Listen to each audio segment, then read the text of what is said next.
happened. But then again, in his mind, the minute that ball goes in the glove, I'm already past second base. I got to hustle my ass back first. So it was a fluky thing, man. I don't know that there's but ended up, so Bellinger gets an RBI and a single, but not a home run. That was a fun game to watch. It was a fun game to watch. Yeah, the Rockies had like one big inning. Yep. And Kershaw got lit up. That outfield just it looked like there were so many people out there, and it looked the whole stadium looked like it was so beautiful. Yeah. Just hearing the roar of a crowd for the first time know. Since 2019 or 2020 or It's been 2019 in like baseball. 2 years, man. Yeah. It's great. It's wonderful. Insane. It's the first opening day we've had in 2 years. First real opening day, yeah, absolutely. Heat got a nice win. Now, I did not get to watch the Heat game because I was taping OBB, which was a bit emotional last night. But I did see that I turned it on with about 4 minutes to go. He only had like 6 points, 2 of 8 shooting, 0 for 4 from the three. So I guess just he was a little. He wasn't as aggressive on the offensive side of the ball. Okay. It looked like he was holding back a little bit, but he looked great in Heat colors. He just, as a playmaker, he just brings a different element to the team. I've wanted this guy for so long, and he was 6 points, 5 assists. But we had 3 players with at least 20 points. Just good. Duncan is back over 500. Yeah, back over 500. 3-game win streak now. I think we're in 4th place now. We're in 5th place. Okay. We're tied with the Hornets are 24 and 23. We're 25 and 24. So they have us just by a nudge percentage-wise. Okay. But both of us are basically tied for 4th place in the conference. They lost. We've won 3 straight. So let's get it going, boys. Let's get it going. We're finding our groove again. We need to. We need to. We absolutely need to because, at this point,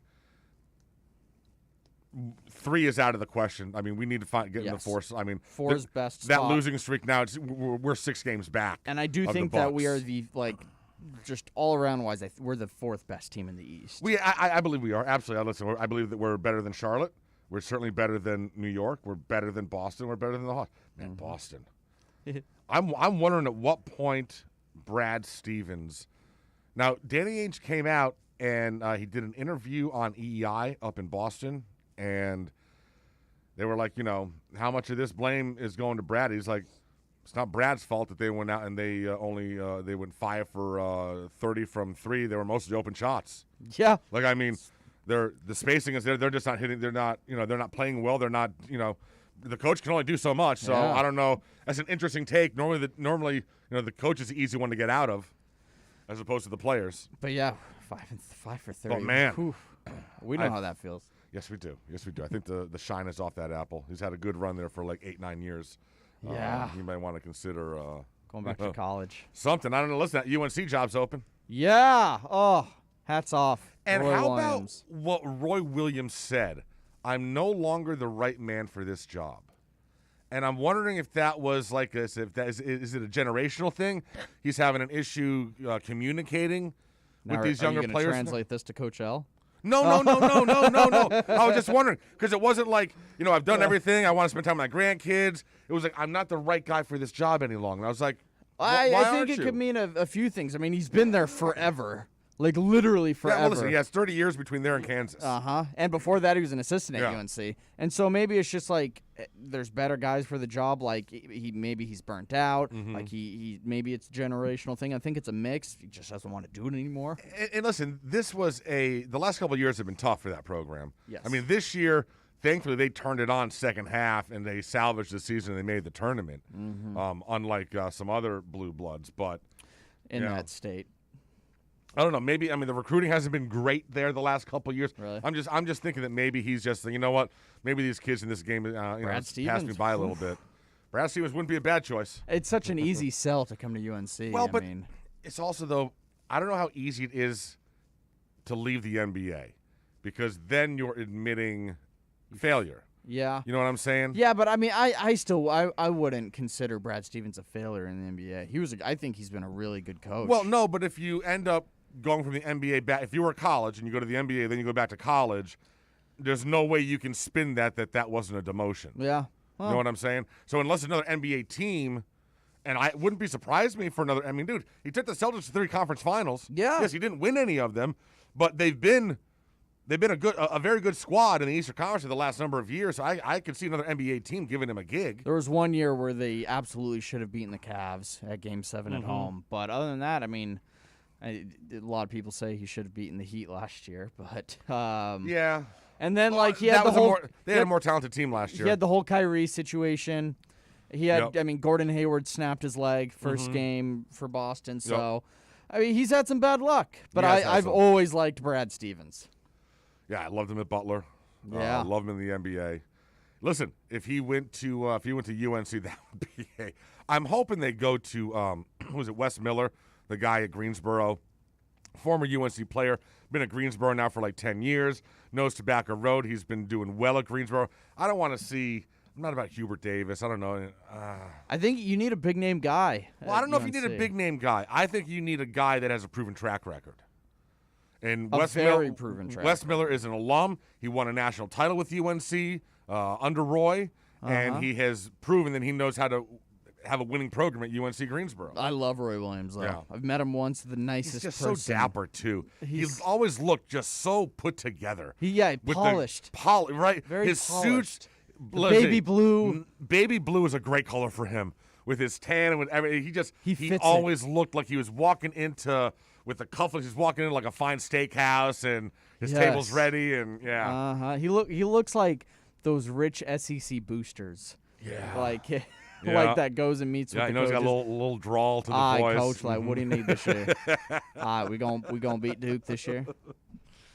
Good stuff. And he has an all-time GIF when he comes in the locker room. Oh, yes, absolutely. My gosh. Yep, almost like you jumping in the pool. Yeah, almost as good. Almost as good as you jumping in the pool. Yeah. Oh, God. And then the Panthers, man. We got another dub. 4 in a row.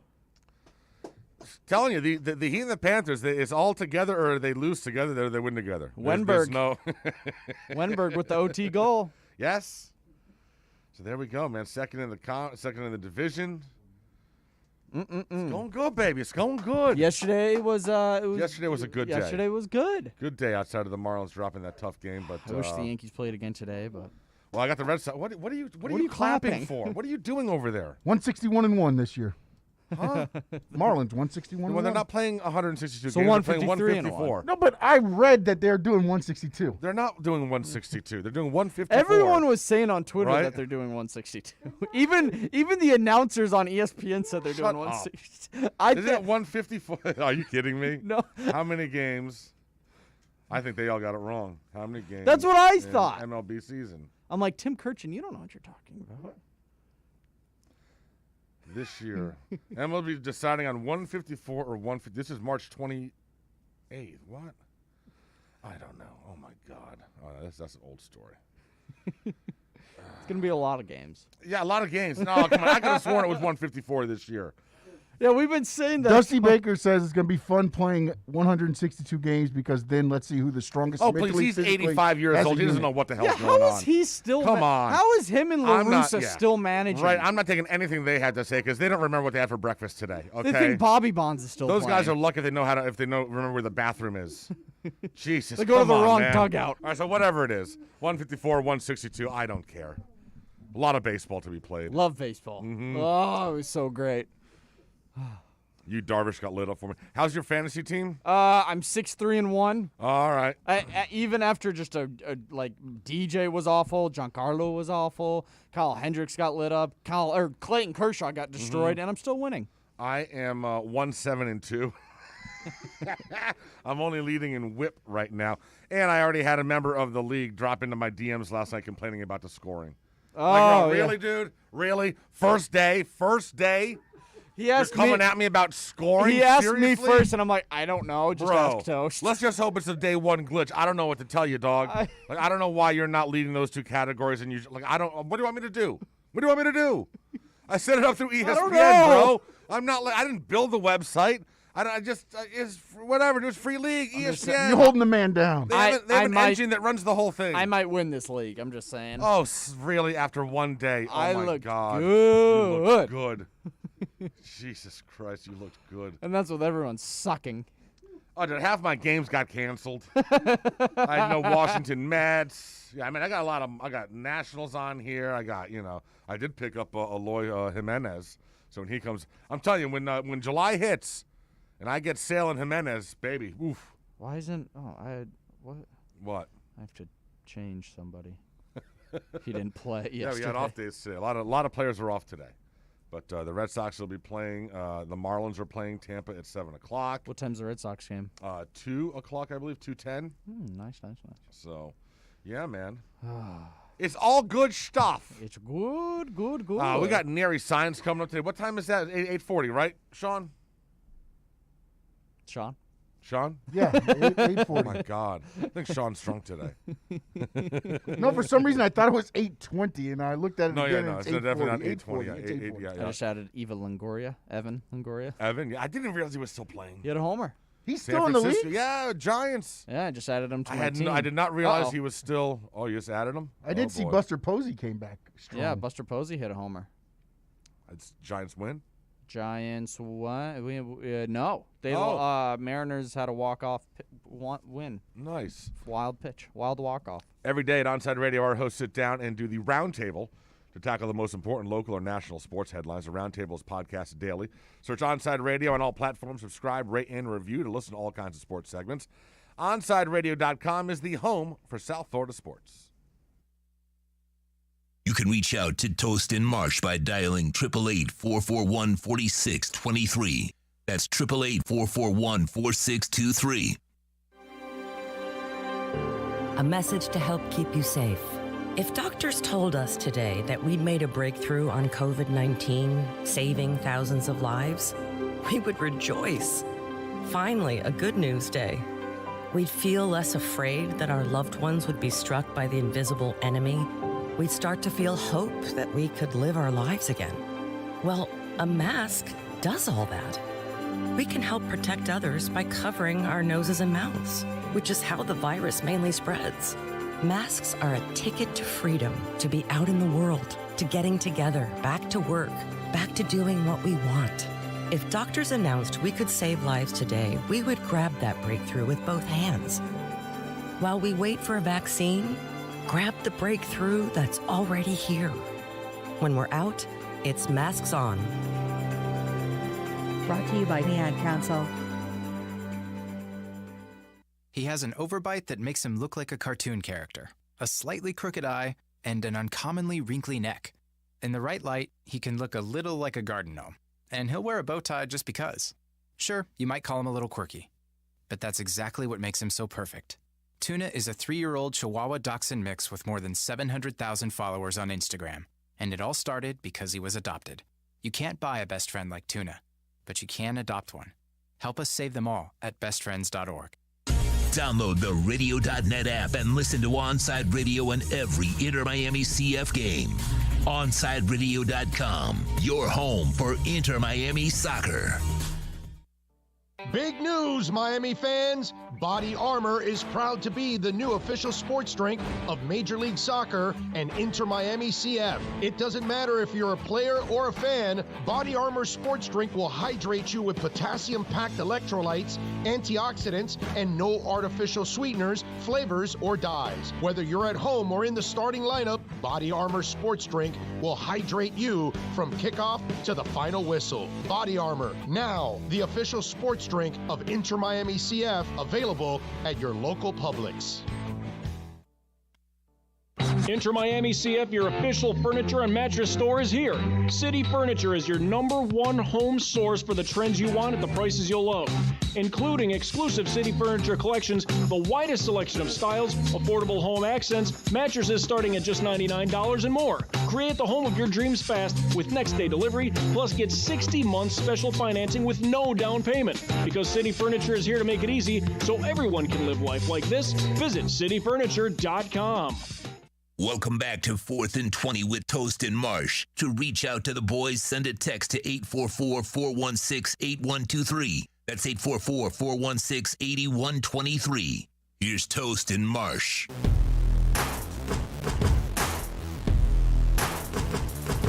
Fourth and 20 podcast on this Friday morning. Friday. I hate it when you do that. I hate it when you do Friday, man. All right, so every single day here at Onside Radio, we like to do the roundtable. So we will do the roundtable right now. Today's roundtable question: are the Florida Panthers getting the kind of coverage they deserve?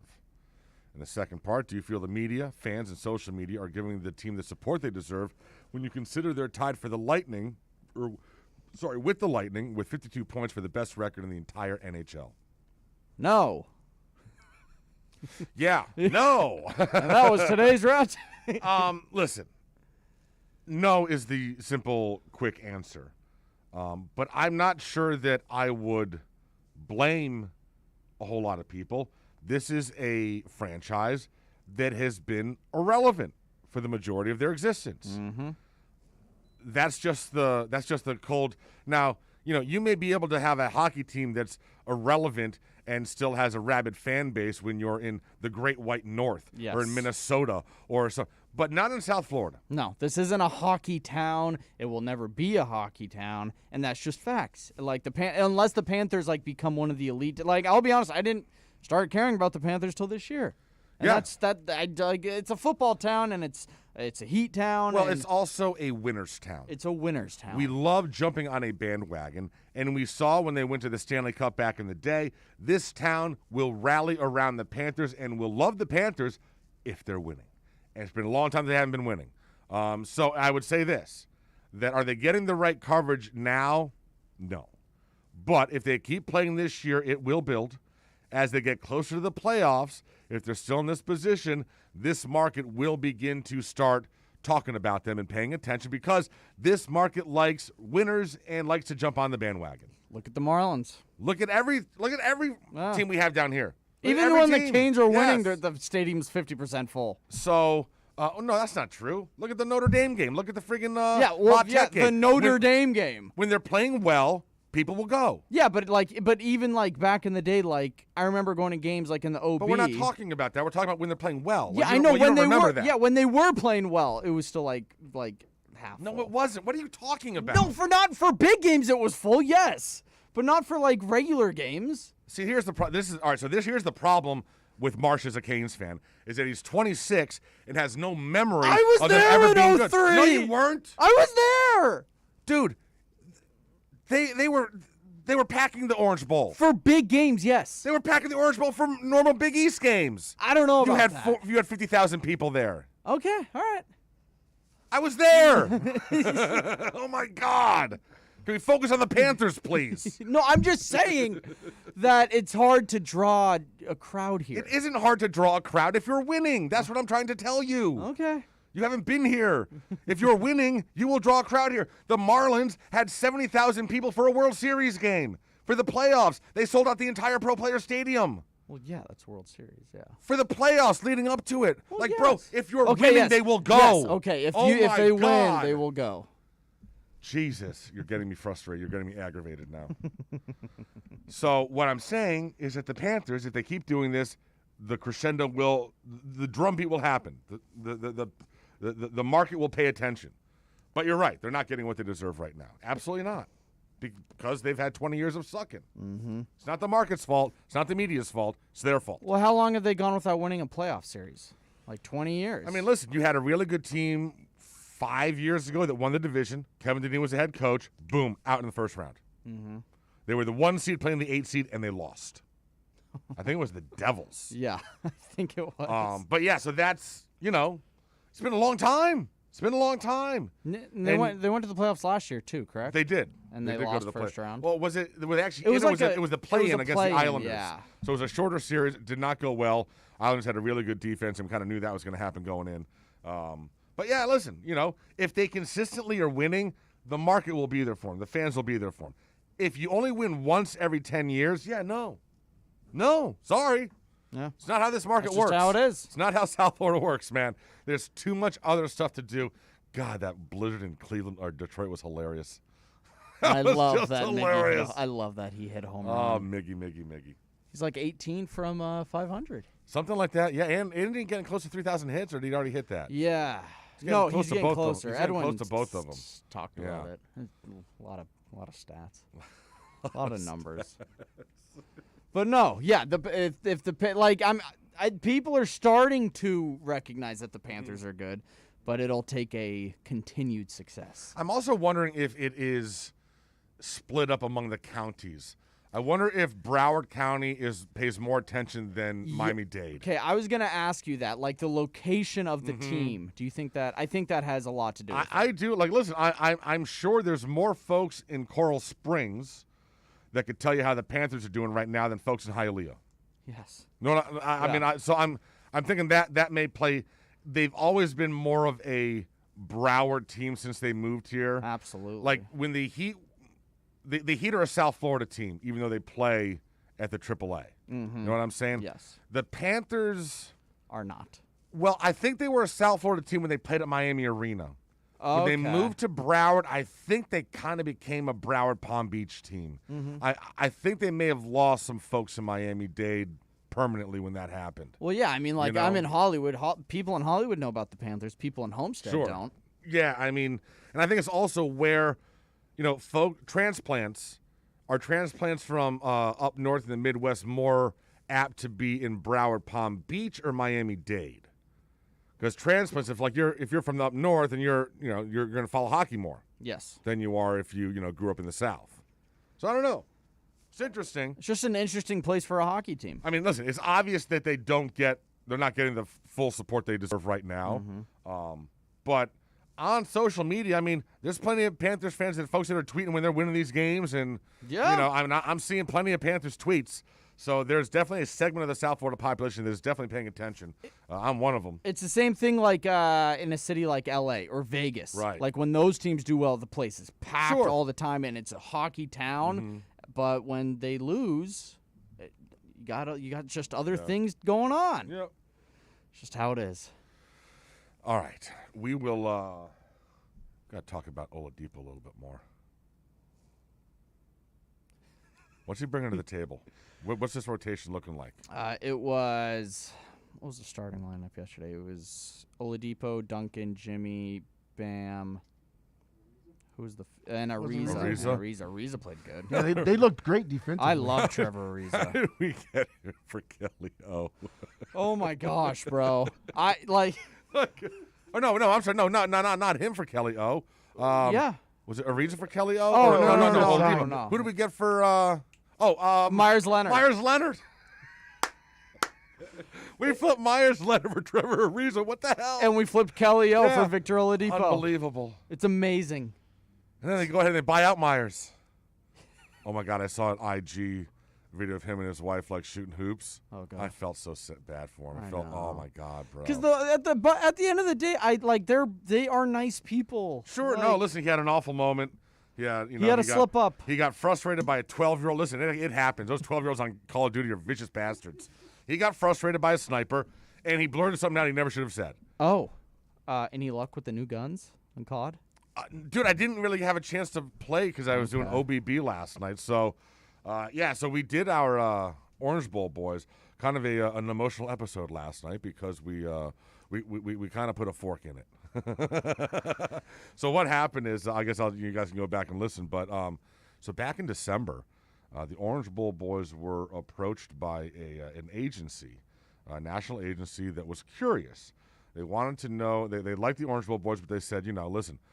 We like the way the three of you sound, and you think you guys could pull off doing a podcast that was more national appeal as opposed to just being a niche Miami Hurricanes thing. We're like, I don't know. Probably not.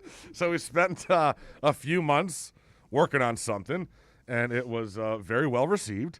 And so as a result, beginning next week, we're starting a new podcast called Benched, a national podcast that's got some backing behind it. And we're going to see what happens. But as a result of that, Orange Bowl Boys will now just be a seasonal podcast. So we will do it during the season. We'll do an episode right before Alabama, and we'll run through the season, and then that'll be it. And, it'll just be a seasonal thing. I don't blame you. Listen, bro, here's the other thing, is that we were also trying, I know that, and there were some Canes fans that were like, yo, bro, man, where are we going to get our Canes fixed during the offseason? First of all, there's 30 other podcasts out there. There's so many Canes podcasts. Secondly, I can tell you, because we're one of the first podcasts, that once signing day hits, Canes fans, y'all don't care. I think Marsh can attest to this. The listenership for Miami Canes podcast falls off a cliff for all of us the minute signing day happens. Mm-hmm. You guys don't care about the offseason.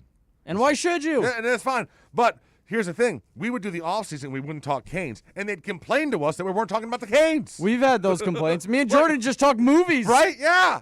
Like, what am I going to talk about? What are you talking about in the middle of June? Yeah. Like, in May? Really? Bro, we're going yeah. through the same thing. Yeah, like, it's insane. I kind of like, honestly, I'm honestly, I'm gonna take a break from talking Canes, like on Twitter and everything like that. I just can't do it. Yeah. I don't want to do it. That's the thing. I can do it. Yeah. I don't want to do it. Yeah. I don't give a damn. No, I'm sorry. I can't do it 24/7, 12 months a year, bro. No. Cannot. No. And There's so not enough. we are Toast and I were taking a stand. Yeah. And listen, we're going to give all those other 35 pods a chance to get some traction. Yes. Because in my man, this isn't a bragging, but I think it like, as far as podcast goes, I think it goes OBB and then fours up. Yeah, pretty much. It's open season. So there you go. Enjoy yourselves. Do your thing. We'll be back for Alabama. Yeah, we'll see. In the meantime, on Twitter, we are benched. Go ahead and follow, and next week you'll have your first episode. I got the follow yesterday. There we go, baby. There we great. go. So, good stuff. All right, so we got our weekly entertainment segment. Oh, I'm afraid to ask. Did you watch it? I was watching baseball all day. So you didn't watch Iron Man? No. Unbelievable. One job. All week long. He's had a week, Sean. He said he'd watch it Monday after the show. Yeah, he's had the weekend also, which he didn't He had do. the whole week to watch it. Baseball just started on Wednesday or Thursday, whatever day it is. Yesterday. Thursday. Marshall. So we will talk entertainment with Neary Science coming up. I saw the new Godzilla King Kong, and I went down that wormhole all week and watched all 4 of them. I'm hearing good things about it. We're going to talk about that. It is all coming up next on OnsideRadio.com. Onside Radio, the only choice for the South Florida sports fan. There are those who dedicate themselves to a sense of honor, to a life of courage, and a commitment to something greater than themselves. They have always defended this nation and each other. They still do. The few, the proud, the Marines. Hi, it's Olivia Munn with my shelter pets, Frankie and Chance. Say hi, guys. When I adopted them, I discovered that they both have incredible personalities. Chance's sole purpose in life is to love and to be loved. Frankie is a little bit of a scoundrel and always entertaining. They're a little bit of a lot of things, but they're all pure love. Adopt pure love at theshelterpetproject.org. Brought to you by the Ad Council, the Humane Society of the United States, and Maddie's Fund. Ashiro's work is never done. You care for the house, the kids, and our future. We're so grateful for all you do. Now, it's time to care for yourself and save a little more for retirement. A free 3-minute online chat can give you the personalized tips you need to boost your retirement savings now. Visit aceyourretirement.org today. A public service announcement brought to you by AARP and the Ad Council. Get the brutal honesty every weekday noon to 3 p.m. with a Big O and the Onside Zone on your home for sports talk in South Florida. OnsideRadio.com. Why was the basketball court all wet? Because the players kept dribbling on it. The dad joke. Corny, groan-worthy, but also one of the simplest ways to share a moment with your kids. What did the buffalo say when he dropped his son off for school? Bye, son. So take a moment to make your kid laugh, because dad jokes rule. Make your kid laugh today. Go to fatherhood.gov. Brought to you by the U.S. Department of Health and Human Services and the Ad Council. Inter Miami CF, your official furniture and mattress store, is here. City Furniture is your #1 home source for the trends you want at the prices you'll love, including exclusive City Furniture collections, the widest selection of styles, affordable home accents, mattresses starting at just $99 and more. Create the home of your dreams fast with next-day delivery, plus get 60 months special financing with no down payment. Because City Furniture is here to make it easy so everyone can live life like this, visit cityfurniture.com. These are unprecedented times, challenging how the YMCA works to strengthen community as we have for nearly 170 years. But we've always found ways to help people and communities in times of crisis.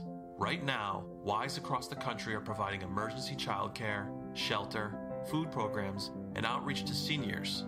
But we can't do it alone. Whether you're connected to the Y or have a fond Y memory, we need you to stay with us. Reach out to your local Y today and stay with us for a better us. Keeping you informed in the world of sports.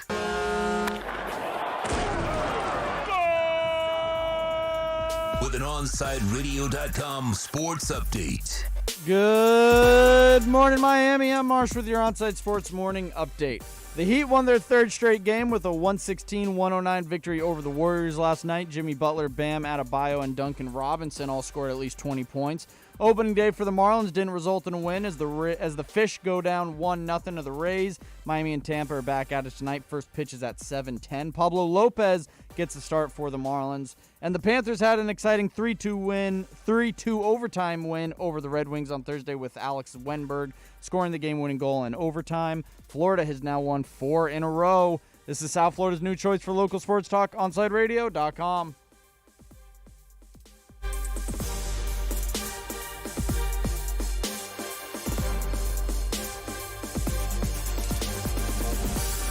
Welcome back to 4th and 20 with Toast and Marsh. To reach out to the boys, send a text to 844-416-8123. That's 844-416-8123. Here's Toast and Marsh. 4th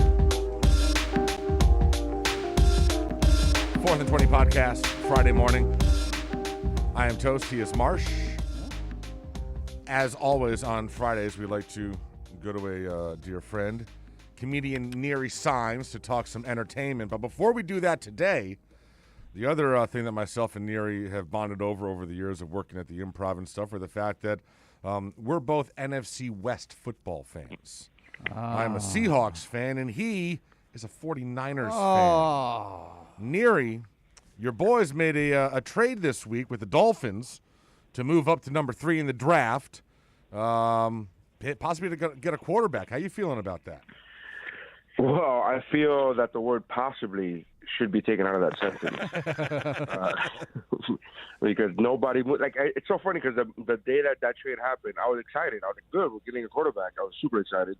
And then they released – and then I forget who from ESPN said, no, they're sticking by Jimmy, and they're saying that Jimmy's our guy. And I laughed when it was like actual – journalistic reporting that said that. They were like, Woj said that, and I laughed. I was like, this is the stupid. And I had my friends believe it. My friends would text me like, can you believe this? I'm like, no. If you believe that, I have a bridge. I have a bridge to sell you if you believe that. Nobody moves up. Nobody gives up 2 first-round draft picks to then go, yeah, you know what, let's get an offensive lineman. No. We're getting a quarterback. We're getting a quarterback. Are you not a believer in Garoppolo? Not anymore. No. Okay. No. I am listen, man. I like Jimmy. I think Jimmy's a good guy. You know, I don't wish him any harm. But he's, to me, is the same as he's never gonna win you the game. He may not lose you the game. He may be that game manager, but he's definitely not gonna win you the game. That's fair. He's not that guy, man. He's just not. There was a point like 5 years ago where myself and Neri were convinced Cap and Russell were going to be battling for NFC West supremacy for the better part of 10 years. Didn't quite work out that way. You know, I was always weary of Cap as well, only because he used so much of his legs, and I was always impressed with it. But it's one of those things where when the league figures you out, you know what I mean? Like, nobody runs for 5 seasons. There's no running quarterback for 5 seasons. Even Michael Vick, which was great when he ran, you know, there's a point in time when you go, he can't run anymore. Look at Lamar. Yeah. You know. Yeah. So the league figures you out. So I was always wary, even of Cap. I was like, oh, man.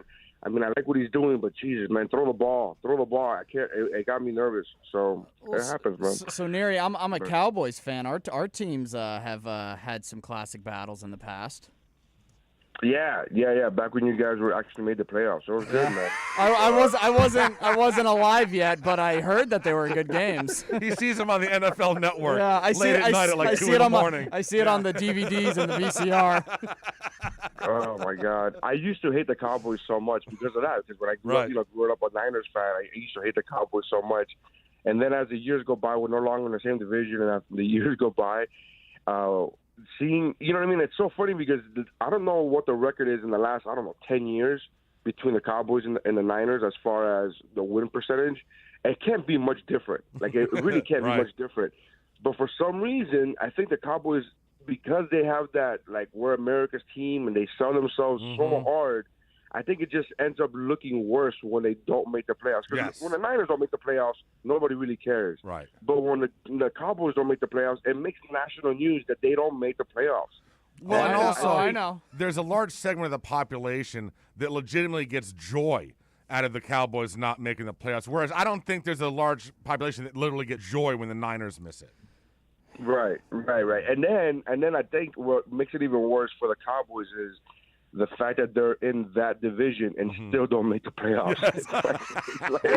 The division winner was what, 7-9, 6-10? All I know is Ryan Fitzpatrick's going to win that division this year, and it's going to be spectacular. Shut up. It's so funny to me. Like the NFL, I feel like the NFL commissioner is saying to you guys, "We're putting you in the JV team. We're putting you in the JV squad, and you guys still can't do anything." Like, how hard is it? It's so frustrating. I feel like the NFL is moving. The NFL Illuminati is moving all the pieces around just to help the Cowboys, and the Cowboys still can't do it. It's amazing. It's so frustrating. Neri, speaking of entertainment stuff, moving over to Hollywood. So HBO Max dropped their new Godzilla versus Kong. And here's my thing. I guess I hadn't been paying attention. So what I did is when I found out this was happening back on Monday, I went back, and so I watched Godzilla 2014. I watched all of the previous three. Godzilla and the Monsters. Yeah. I watched Kong Skull Island, and then I watched this one. And I got to tell you, I was never a big Godzilla, Mothra, monster movie guy. But these four movies, listen, they're not going to win Academy Awards. I get that, but they were enjoyable. I had fun. Yeah, no, they are. I did the same thing. I've never been a Godzilla or a monster movie fan. I don't care about any of that stuff. But I have been watching these movies as they were released, and I remember enjoying them immensely. And then when I found out I thought this was going to come out on Friday. I thought this was coming out today, the movie. And then thank God for you, Toast, because you were like, no, it comes out on Wednesday. And I was like, oh, I got to do my homework now. So I went back and rewatched all those movies. I rewatched them with my 9-year-old daughter, and she was both disgusted and very entertained because they get kind of gruesome, yes, like the monsters ripping each other apart. Yeah. So, but she was like, "Oh, that's gross." Pause it. I gotta go to the bathroom. I'll be right back. And she's very much, it was a lot of fun. But yeah, I agree with you. How'd you feel about this movie, Toast? How'd you feel about Godzilla versus Kong? So I will say that I thought this one took more liberties than all the others. I thought trying to have these two monsters develop a relationship, I thought maybe was jumping the shark a little bit. The fact that it happened because obviously man has to make a robot one that they then gang. I guess I probably shouldn't give it all away to everybody. Come on, man. Well, I know, whatever. I'm gonna watch it. I'm gonna watch it. Yeah, but it's the trailer. But yeah. So I guess this, I would say this was my ranking all four of them. I'd put this one at number 4. Yeah, I would probably do the same. And here's the reason why. I do that. Is because in a world where we are meant to believe that there are literal monsters protecting us from other monsters, I just couldn't get over the fact that Alexander Skarsgård, who is a theorist in the movie, like all he did is create a theory. He is now being a pilot of a specialized jet, like spaceship thing. Right. And I was like, oh, this is like, this is the part I can't believe. I'm like, wait a minute, that guy, he's that good looking and he could fly a plane? I'm out. Well, I can't even do this. I'll tell you what lost me was when, because part of this movie has a whole segment under the surface of the earth in this hollow earth area. And I was amazed that they were expecting they were still going to have cell coverage down there. I'm like, really, bro? Really? Who are you using? Well, the daughter's trying to communicate with her dad or whatever. And I'm like, you just went through a time warp into the center of the earth, and you think you're still getting 5G coverage, you idiot? Oh, my God. I can't go to Everglades. I can't go to the Everglades. Right? I can't get phone calls in my office for crying out loud. Oh, yeah, my God, you're going to that's get so them in funny. Middle Earth. Give me a break. The whole scene with the spaceship thing, and it's not technically a spaceship, but it's just that they treat it like a spaceship. Yep. That whole scene where it's meant to be like, oh wow, look at these pretty colors, and I was just like, you kind of lost me. I got to be honest with you, but I will say the fights between Godzilla and Kong were very impressive. And not to be a spoiler, but at one point Kong gets up and pops his shoulder back. Yes. A la Mel Rick Gibson. from Lethal Weapon. Absolutely. Yeah. Absolutely. That was actually damn funny. I laughed at that. That was great. Now, I will say this, Neary. They left it open for another movie. Yeah, they did. And then at the end of the movie, Kong learns how to sign language. Yes. And he signs diplomatic immunity. I don't know what that meant, but I was like, oh, that's pretty impressive. I like it when he just flicks off everybody at the screen. He just gives you a big middle finger. That was good. Good stuff. What do you got going on this weekend, man? Anything good? Any shows coming up? Yeah, I'm actually at the Miami Improv tonight and tomorrow. Nice. I'll be at the Miami Improv. I'm featuring for Jim Brewer. Oh wow! Beautiful. The legend. Yeah. So I worked with him before, like 10 years ago. We started talking about the last time we worked together, and I think it's something like 8 or 10 years. We can't really figure it out yet, but it's like, but he's great, man. He's fantastic. Miami Improv. Check it out. Get tickets. Still tickets available. So. Hope to see you guys there, man. Awesome, man. Good stuff, bro. Have an awesome weekend, cool. and we will talk to you next Friday. Thank you, Neary. Thanks, Neary. All right, have a good one, guys. You Bye. too, man. He is Neary Signs. We do some entertainment with stuff with him every Friday. And yeah, definitely. He's a very, very funny stand-up. So definitely, now that the clubs are back open and stuff, go check it out. Support the local comedy scene. Absolutely. I mad respect to the people who do stand-up. It is I love hard as stand-up. F, dude. It is hard as F, man. You don't have no idea what is getting yourself on a stage in front of people and just bearing it all, bro. Yeah. That takes balls. I love the comedy scene. 4th and 20 news coming up next. You can send them a text at 844-416-8123. That's 844-416-8123. Riddle me this. With all this sizzling meat and crunchy veggies nestled between toasty flatbread, who should get credit for Papa John's new papadilla? The person who invented pizza or the person who invented folding? Well, whoever it is, a tip of the tongue hat to you, sir or madam. Get a new papadilla, 4 flavors, just $6 each. Better ingredients, better pizza, better than a sandwich. Papa John's. Hey, it's Big O for EJD Construction, your custom home builder, additions and home remodeling. Our lives have changed. We're making our homes more of an oasis. Call the right place. Call the right people. Eric at EJD Construction for over 16 years. A-rated member of Angie's List in the Better Business Bureau. 305-433-4843. That's 305-433-4843 for EJDconstruction.com. The Radio.net app is real handy. OnSideRadio.com. Don't be caught without it. All right, class. Let's hear what everyone did this weekend. Jill? Well, I raised my older sister to a big oak tree. It was at least 100 years old. My mom said I must have set a record or something. And then we went down by a stream and perched up on this huge rock and saw all these little minnows swimming around way below us. And then I rescued my little brother from an evil slug king who was guarding him in the bush fortress. And my sister and I brought him back to our super twig fort for safety. And then we all laid out and told stories until it got dark. And the Big Dipper led us all the way home. Wow. Awesome. Where were you, Jill? Yeah. We went to the forest. It's not that far away. Anyone want to come this weekend? Ask your parents to take you and your friends to the forest this week and find the fun, adventurous you. It's closer than you think. Check out discovertheforest.org. Brought to you by the U.S. Forest Service and the Ad Council. Big O for M&S Air Conditioning. You know, air quality in your home and business is more important than ever. That's why you've got to call M&S Air Conditioning and let them install a high-efficiency polarized air filter in your AC unit. Folks, it attracts, captures, and destroys biological contaminants to improve your air quality. With stellar customer service, answering your call from 7:30 a.m. till 9 o'clock p.m. For more info on high-efficiency air filters and their preventative maintenance plans, visit M&S Air Conditioning at ac-florida.com. Let's get back to the 4th and 20 with Toast and Marsh. You can send them a text at 844-416-8123. That's 844-416-8123. Here's Toast and Marsh.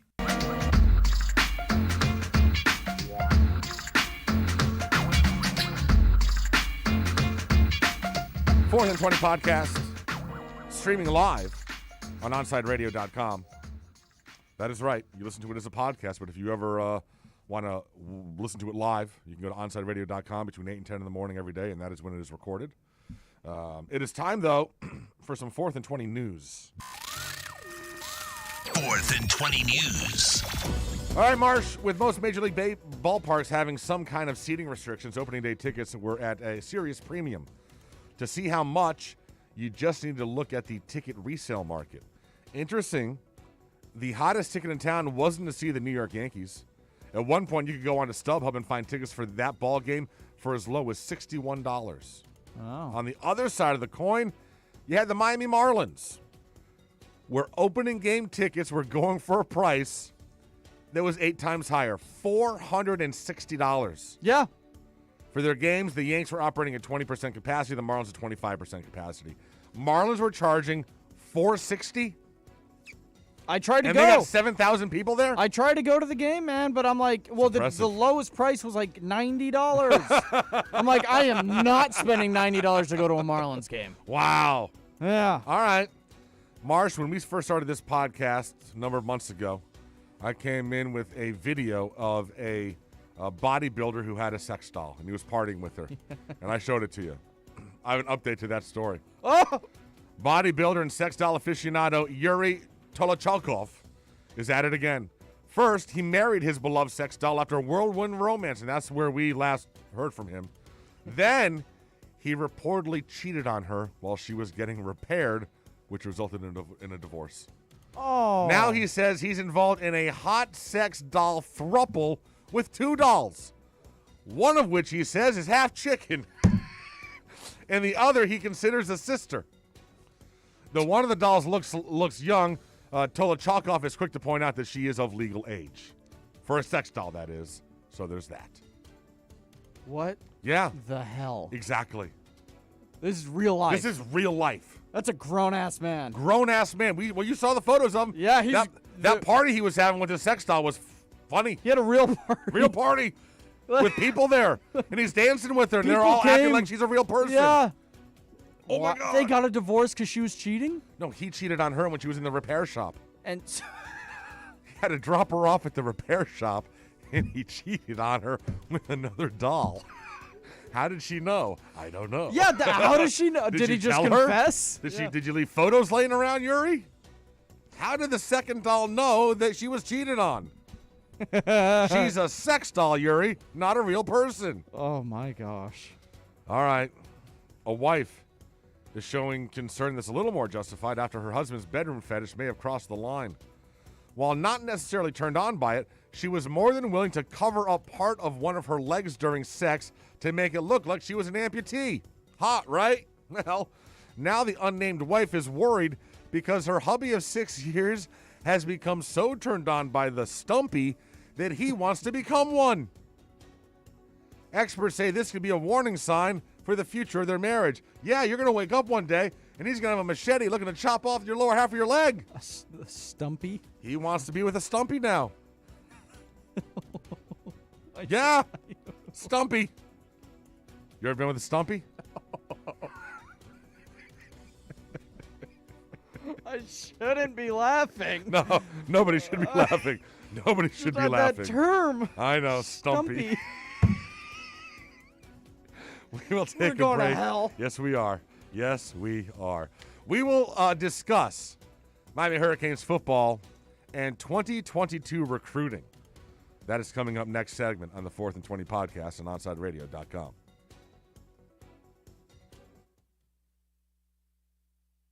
Onside Radio, the only choice for the South Florida sports fan. Papa, why can't we telegraph while riding a horse? Son, there ain't no one to blame but Jeffro. He was riding old Betsy the Stallion, tip-tapping away at his telegraph, when blam, ran right into the side of the saloon. Well, if Jeffro can't do it, neither should you. Don't text and drive. Visit StopTextStopWrecks.org. A message brought to you by the National Highway Traffic Safety Administration, Project Yellow Light, and the Ad Council. Okay, men. This is your time. Maybe you didn't choose this, but you're here now. You're gonna go out there and be an all-star caregiver. It's up to you. So what are you gonna do? You're gonna go grocery shop, cook, clean, be there emotionally and physically. You gotta dig deeper. Drive them to physical therapy, doctor's appointments. Don't you forget about the pharmacy. I know you won't, because that's what caregivers do. Don't give up. Don't ever give up. This is your time to show the world, your family, and yourself that you're tougher than tough. Now go out there and be the best caregiver this world has ever seen. Caregiving is tougher than tough. Find the care guides you need at aarp.org/caregiving. A public service announcement brought to you by AARP and the Ad Council. AM 1260 WLEN. We're live and local. Honey, are we really? Just read what they wrote. We're the best sports station for Miami. What kind of programming genius does it take to flip a switch and put it on an ESPN satellite? We're your home for all local sports. AM 1260 WLE. Honey, would you please bring my laxative in here? Sure, honey. Ain't it awful? South Florida's choice for sports talk. OnsideRadio.com. Okay, forest animals, today is a new day. Kids are coming to the forest, and it's up to us to make their visit a good one. Sparrow. Yes? Have you practiced the most popular bird songs for the year? Of course. Catchy. I like it. Okay, River. Dude. How's the temperature? It's a refreshing 52 degrees, man. Perfect for a little riverside shoeless relaxation. Ah, good. Owl, you here? Course. Who's asking? I am. Look, you know the drill. Sleep during the day, scare the kids at night. Perfect. I love my job. Oak Tree? What's up? Still in the same place I left you last year. That's what I like. Consistency. Well, it's not like I'm going anywhere for the next couple hundred years. I know. I love it. Turtle. Turtle. He's not here yet, man. He's late every morning. You'd think you would have learned by now to leave the night before our meetings. Okay. Squirrel. Has anybody seen Mr. Squirrel? The Forest has been preparing just for you. Visit a forest near you today. To learn more about cool things to do in the forest, visit discovertheforest.org. Brought to you by the U.S. Forest Service and the Ad Council.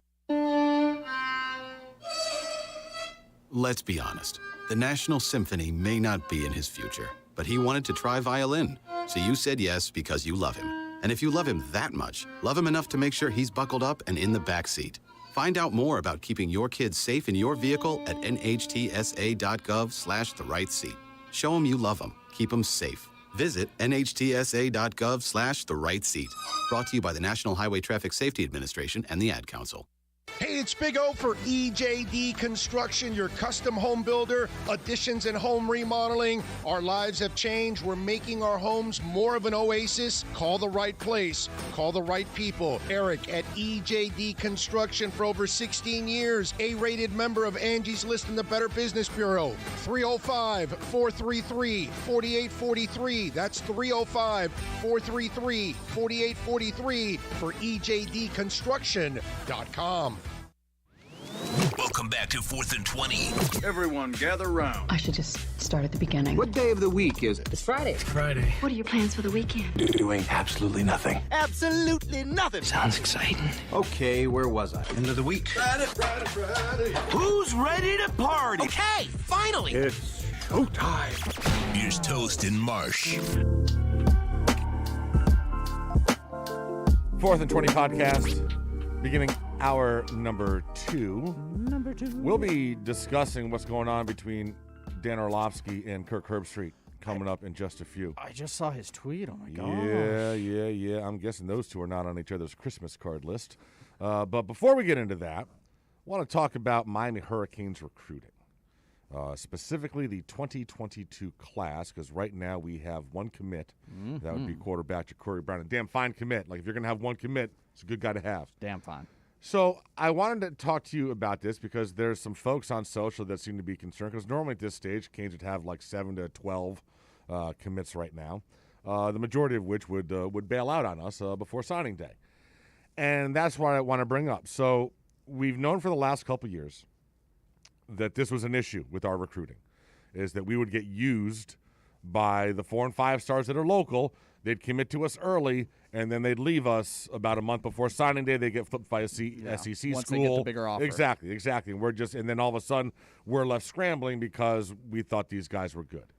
Manny came out a couple years ago, said we're going to change that, put in some rules, basically, that if you are and correct me if I'm wrong on this one, because apparently I've been wrong on a lot of stuff as of late, like the baseball season. But basically, if you are a commit to Miami and you go ahead and take a visit somewhere else, then you're no longer a commit to Miami. Yes, that is true. Basically. Then we're going to drop you. So as a result of this, there's not a whole lot of fun. There's only one commit right now. And the Canes for 2022, I'll just be flat out honest with you, they're going for the big boys. Yeah. They are targeting the studs. They're going head-to-head with Alabama, with Clemson, with the SEC schools, with Florida, with FSU. So you're not going to get them all. Hopefully you'll get some, but you're certainly not going to run the table. No. So my question for you is, how good are you with this new philosophy? Because obviously right now you're looking at a class that only has one guy in it. Now, granted, the 2022 class will be smaller than most classes because that's the way it's all working out, and they've had huge classes the last couple of years. Do you think this new philosophy by Manny will bear fruit? Do you think we'll get enough recruiting wins to make this philosophy worthwhile for us? I mean, you definitely like to hope so. It's hard to, when that rule first came out, I mean, it's hard to put that rule in place because you have to remember, like, these are 17-year-old kids. Like, sure. Once they make a decision, that decision could change in a week. It could change in a month. In an hour. In an hour, exactly. And so, That's what their girlfriend says. But I think. Honey, I don't want to go to Iowa. Honey, But no, I think last year's class with guys like Leonard Taylor, James Williams, Cam Kinchins, I think it gave not only the fans, but I think it gave the staff a lot of confidence that they could compete with the big guys. And so this year, they're not going after they're waiting to take commits, and I like that. And so I think it gives and last year I wouldn't say it was a fluke, but because of COVID, it made a lot of these recruits, say, okay, I want to be closer to home. This year, it's going to be different. We have recruits 100%. who are coming. We have multiple guys coming in for visits in June, and so I'm fine with the rule if it pays off. Sure. I mean, do you think it will? Do you think that this will prevent us from being kind of left as a bridesmaid, from being used by some of these top recruits down here? I think it'll work because it gives Manny and everyone just a glimpse of what guys are really committed. Well, it also now lets those kids know that Miami doesn't mess around. Like either you can commit to them or you don't. We're not a but pushover. Once you do, exactly. If I change my mind, they're going to shut the door on me. Yeah, we're not going to have a Romello Heights situation. Exactly. Let me ask you this, and some more Kane stuff. Bubba Bolden. Love me some Bubba. Big fan of Bubba. Yes. Not a fan of what he came out and said the other day. Oh, yeah. So, listen, when it comes to position rooms on this team, I would argue the 3 strongest rooms we have are quarterback, running back, and safety. Would you agree with that? In terms of talent? I agree with the quarterback and running back.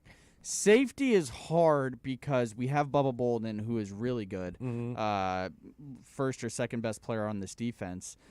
But behind him, you have a Gervin Hall, who hasn't really done much in 4 years. You have Amari Carter, who's been the same. And then you have a bunch of unproven talent. So But I think they're big-time talent. as far as James Williams, Tay. Yeah, as far as potential Yep. talent, I think safety is right up there with quarterback, Okay. honestly. So it's hard to judge the safety room right now, and I know what comment you're talking about, and right now I could see that as being true.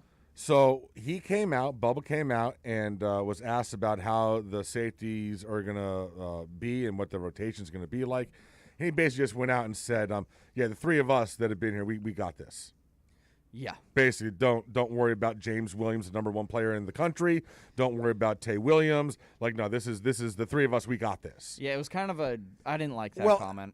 And I didn't either, just because, listen, if you want to say that this safety room is freaking, we got this on lock, this safety room is going to freaking dominate, go. But you just took a shot at the kids. Yes. And with all due respect, these aren't like 2 and 3 stars. You got the number one player in the class is a safety that's coming in. 5-star. You have 2 of the number 1 safeties in the past 2 years. So it's not like these are, like, with all due respect, but both these kids could end up being better than you. Yeah.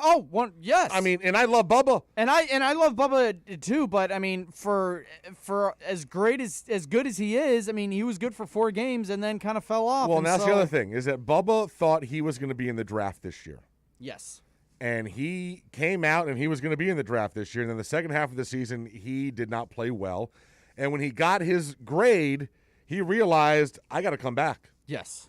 And so maybe he's a little salty at that because he is seeing, a couple of his buddies that had pro days and had, I don't know. He also made that infamous Instagram Yes. Live comment. We're everyone's coming back. We want Bama, and then you lose by 40 to UNC. So, I wasn't a fan of that comment. I wasn't a fan, and I don't know, man. It made Bubba drop a little bit in my mind because I'm not sure how. Don't say that. Well, I just don't. It causes me to question if he's all about team or if he's a little bit about himself. Yeah. You know what I'm saying? Well, I mean, because all the other players that we've interviewed, during spring practice, they've all given props to the younger guys. Sure, like right. Restrepo and all those guys. You could come on, man. Really? Yeah. I don't know if he was having a bad day. They just caught him at the wrong time to ask that question. I'm not sure what it was, but bro, you can't that was not cool. It was I hope not it, cool. it fires Tay and James I certainly Williams hope so. Yeah. And we have Cam Kinchin's on campus right now, and who I think is going to be one of the better safeties we've had in the last 10, 20 years. I hope T-Rob says something to him. Yeah, bro. We want to prop the kids up, not friggin' tear them down before they've even gotten on the field. You know what I'm saying? Yeah. Come on, bro.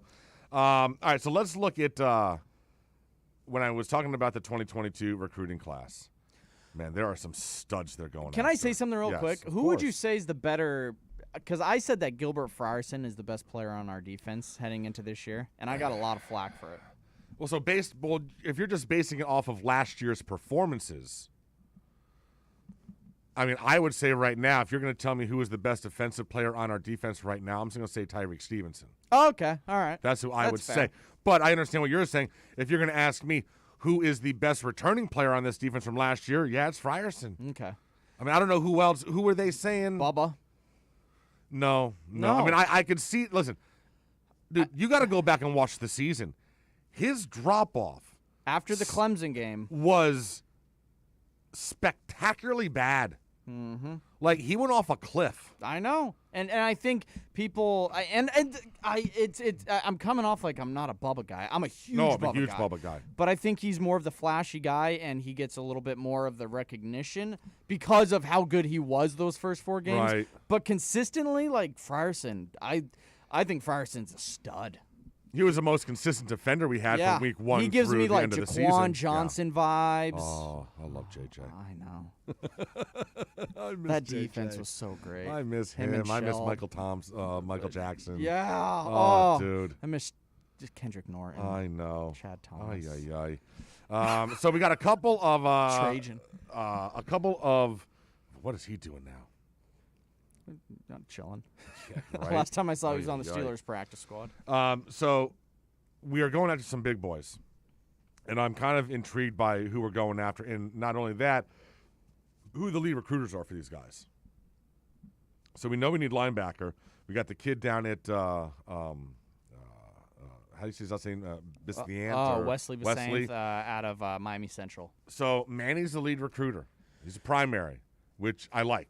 Yes, because he's a big time guy that we got to get. He is an absolute stud. We missed on T2 last year. Yep. Who tore his ACL apparently. So hope he's doing well. But Wesley is the kind of kid that big schools are going to be after him. I know Alabama's offered him. Oh, no, yeah. But as far as I've read, it says Florida State is our biggest competitor. That's what I've heard as well with him. And FSU is recruiting the hell out of this class. Well, dude, not only that, but also we're dealing with FSU with Julian Armella. Yes. Well, he's a legacy. Yeah, but damn. Yeah. Can't be losing him to FSU. I know. He's a Columbus guy, too. I know. So FSU probably has the best player in this class. Who's that? He's his name is Travis Hunter. He's out of Georgia, 5-star receiver and corner. Bro, he is like a generational talent. Damn.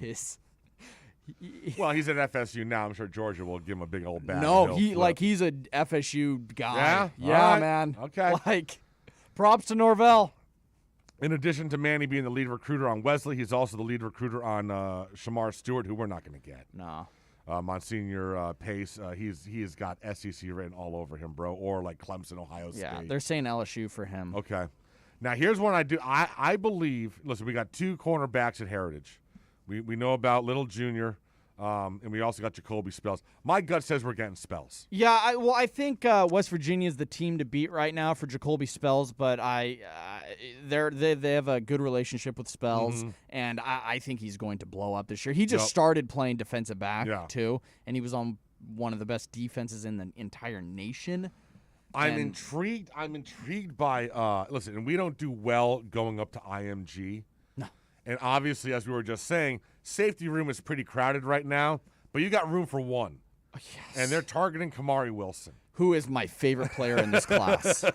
and I feel really good, and I feel pretty good about. Well, listen, where man. Apparently, he's got a strong relationship with T-Rob. Yes. From his days in South Carolina. He actually even mentioned the Gamecocks, gave them a shout out in an interview he did with Inside the U last year. So there's a relationship there.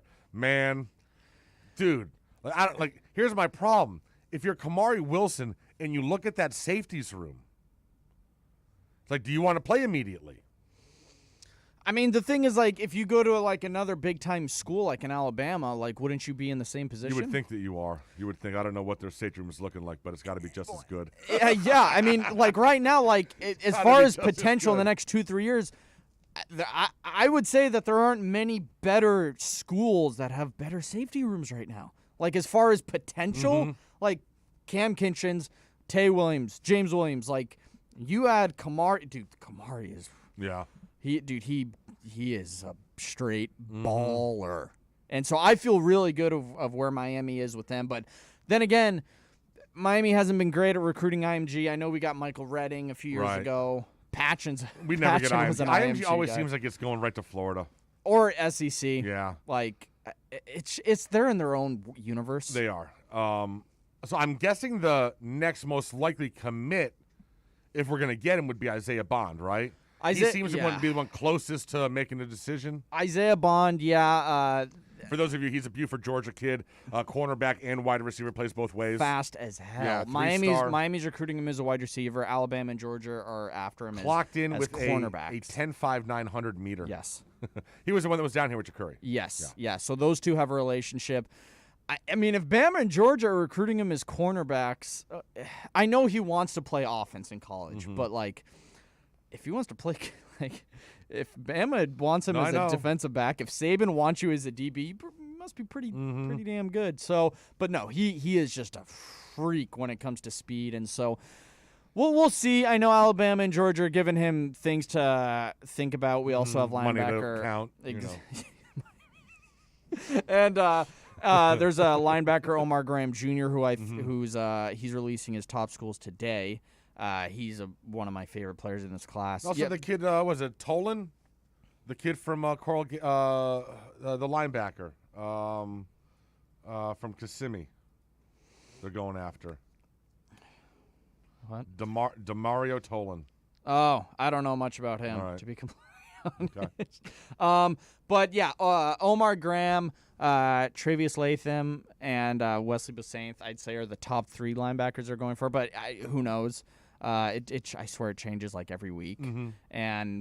But Wesley is the kind of if out of those 3, you have to get 2 of them. You absolutely no. We need to get 2 cornerbacks. No, linebackers. Oh, linebackers. I'm sorry. Yeah, we also need you 2 have to cornerbacks. you need at least 2 You honestly, like, you just need to load up on defense in this class because the defensive line class in South Florida for 2022 is ridiculous. So stack there, stack at linebacker, stack at cornerback. You've been loading up on offense the last few years recruiting wise. So how concerned should we be with Sam Brooks' toe? I hate the big toe, dude, because the big toe can it's a difference maker. just destroy someone's career, and he's having a toe issue right now. He is. It's a serious toe issue. I don't know. I've heard Avery Huff has had a really good spring. Huff and Flagg are going to be the guys right now. They're the guys right now that are, but we know that we need depth there, and Brooks is a stud, should be a stud. Yeah. But if this toe thing's going to hold him back, this is an issue. But the thing is, like, Huff is that next guy who I've always thought was going to be really good. So whether it's Huff or Brooks, and I've just heard nothing but good things about Corey Flagg. No, Flagg's been dominating. Bro, I've heard, like every player that we talked to, I think it was Tuesday, mentioned Corey Flagg. Yeah. It's ridiculous. Yep. And Tyreek Austin Cave also is making a little bit of moves now. Yeah, man. Recently, last week or so. You just need to load up at that position. It's hard when you only play 2 linebackers, true linebackers. But there's a lot of good strikers. We're going after a striker in Texas right now, who has a good relationship with Ishmael. So. Also curious to see what we end up doing with this USC linebacker if we go after him. Well, there's a kid that Juwan Mitchell, who just left Texas. He led them in tackles last year, linebacker. So. All right. Either way, we're not going to be able to add a portal kid's not going to be able to be on campus till fall camp. So, but please get another linebacker. We will take a break. 4th and 20 podcast coming up next. We're going to discuss the the war that just erupted yesterday between Dan Orlovsky and Kirk Herbstreit from ESPN. Man, and people are taking sides. That is all coming up next on OnSideRadio.com. You can send them a text at 844-416-8123. That's 844-416-8123. Let's raise a cup to the first among us who put themselves last. To the risk takers, the mask makers, the heroes on the front line and online. To the ones keeping shelves full and keeping us hopeful. To those who don't stop and those making all the stops. To the ones who pick up, suit up, and never let us down. From all of us at Duncan to all the heroes keeping everyone running, we thank you. Hello, Inter Miami CF fans! Download the Drink AR app and play inside a first-of-its-kind virtual soccer stadium, hosted by Bodega Trevento and Inter Miami CF, and celebrate your passion for soccer from the comfort of your own home. Find the download links on our Instagram account at Treventus and get our wines delivered straight to your home with a discount for all Inter Miami CF fans. Discover Trevento, a shared passion. Onside Radio listeners always get our opinions on the biggest sports stories with our roundtable segment. Find out what we said about the Dolphins, Heat, Canes, or Inter Miami CF. Among the very top reasons why these stud high school players are going to choose a university is who puts players into the National Football League. What teams can show they have a track record of getting players the exposure and the development that they need to get to the NFL, to be drafted high, to make money. Subscribe to Onside Radio on most platforms. Catch up with Big O, Dono, or Toast going crazy about the latest trades or games. OnSideRadio.com, South Florida's choice for sports talk. Neil Armstrong waited 6 hours and 39 minutes to step onto the surface of the moon. Jackie Robinson waited 20 months to play his first game with the Brooklyn Dodgers. And even DiCaprio had to wait 22 years to win an Oscar. You can wait until your destination. Don't text and drive. Visit StopTextStopWrecks.org. A message brought to you by the National Highway Traffic Safety Administration, Project Yellow Light, and the Ad Council. The fighting spirit of the Marine Corps is born of battles won. Battles won within, over enemies of fear, enemies of doubt. It's who we are. It's what we do. It's a promise made to you for more than 2 centuries. A promise of the Marines. For over 20 years, Mr. Glass has been committed to the safety and satisfaction of our clients. Our products are the culmination of innovative engineering, aesthetic appeal, and the highest levels of quality. Through our legacy, Mr. Glass strives to impart the true meaning of quality, service, and sustainability to new generations. Reputation, experience, and trust is why clients choose Mr. Glass. Live the future now. Locate a dealer near you today. Welcome back to 4th and 20 with Toast and Marsh. To reach out to the boys, send a text to 844-416-8123. That's 844-416-8123. Here's Toast and Marsh. 4th and 20 podcast. A couple of segments left before we begin our weekend. Hope you have a good one as well. So, man, there's gonna be some friction in Bristol the next time that everyone's in the same room and they're doing like a college football like preview, sort of like planning out the season and stuff like that. Talking about quarterbacks. Talking about all that stuff, because you're probably gonna want to make sure that Kirk and Dan Orlovsky are on opposite sides of the conference table. So let's begin with what happened. So Dan Orlovsky obviously is one of the lead college football guys on ESPN and does all the breakdowns and stuff like that. He was on one of the shows, and there's been talk going around that Justin Fields is dropping. And I don't think that's the case, because I think it's going to be top 5. It's just the order of which these quarterbacks go. And I don't think if you were pegged at being number 2 and you end up at number 5 that you're falling. Like, I'm not going to, like, for me, falling is what happened to Aaron Rodgers. Yes. You know what I'm saying? So, or Randy Moss. Part of me thinks there's invented outrage here with this. I don't think he's falling, but whatever. Okay. So they asked Dan Orlovsky, listen, we're hearing that he's falling. What are you hearing? And so he says, well, not hearing a whole lot, but one thing I'm hearing is a couple of teams have concerns about his work ethic. And that's pretty much all he said, but that then triggered a bigger response, because as we know, there has been there's been issues with black quarterbacks going into the NFL for decades. And there have been terms used to take shots at those quarterbacks.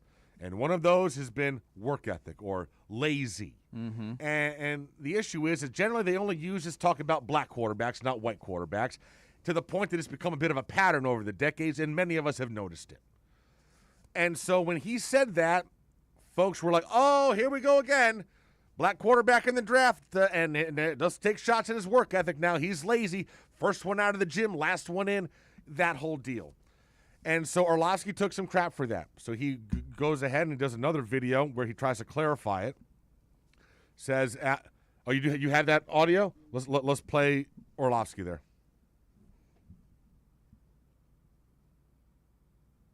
Like, yeah. Sorry, you said you had it, right? Sean? Oh, okay. I'm not hearing it. And I said, that's what I've heard, Pat. Okay. And then obviously it created a big conversation and narrative yesterday, Firestorm. And so that forced me to do even more digging over the last 24 hours. And I've had 2 conversations that I want to put out there to kind of clarify the situation or put more out there about the situation. One conversation I had is with an offensive coach at Ohio State. And he said, tell them that's absolutely not true. That Justin Fields' work ethic is spectacular. That he is a guy that has great football IQ and he's always studying tape. And then the second conversation I had is with John Beck, who's kind of trained Justin as he's headed into his pro day. And John's had a really positive experience, saying that, like, listen, this guy's always working incredibly hard on the field. And even after we're done with our field drills, he's the guy that wants to stay after and work on different footwork or different throws. And so he's had a very good experience. So the reality is that I have heard those things from teams, and they might feel that way. And this is also a season where teams are trying to say things to potentially get a guy to drop to them. And so I've just wanted to clarify and put it out there that, like, listen, over the last 24 hours and more digging, that it seems or it sounds like Justin Fields' work ethic is fantastic. And that's coming from two people who have worked directly close to him. All right, so he posts that. And Kirk Herbstreit sees that tweet, and he quote retweets it. And he quote retweets it with 3 laughing emojis and says, absolutely, and then in all caps, ridiculous.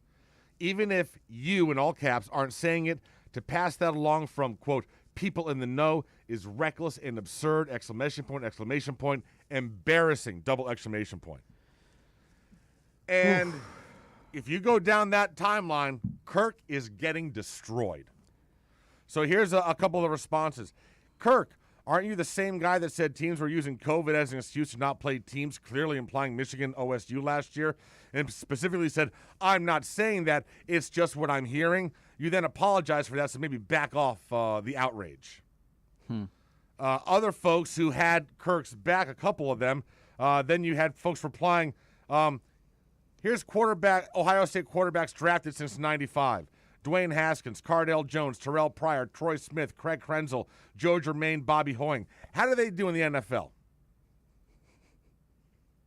Right? So, I mean, there's folks saying there's a history here of Ohio State quarterbacks sucking at the next level, Kirk. Yep. So I'm not sure. Listen, here's what I want to know. Here's what I want to know. What happened between these two guys? Because this isn't something else happened. For Kirk to reply this way to Dan, there's already something else that's happened in the past. Well, and he's obviously not a fan. And Kirk was in the wrong, man. Yes. Like Dan is coming out here and saying that he was wrong. Like, what? I don't. Well, and here's the thing with Orlovsky. Orlovsky has said a couple things in the past where he's taking crap from. And the one thing that Dan will do, he will come back out and he will apologize. Yeah. So how do you go after him? And just full disclosure for all of you, I know Dan Orlovsky personally. My cousin is his best friend. So I've hung out with him. I've hung out with his family, with his kids. He's a good guy. He's a God-fearing man, Christian man. He goes to church he's a nice guy. He's a nice guy. Doesn't try to hurt anybody. But this is like Kirk just blew up on this. Mm-hmm. That was quite a response, which leads me to believe that he's either not been a fan of Dan's for a while now, or something, because bro. And that sucks because those are two of my favorite people, right? Like in sports. And so I did not get Kirk's response. Neither did I. And I'm wondering if making a couple phone calls. Hey man, you two okay?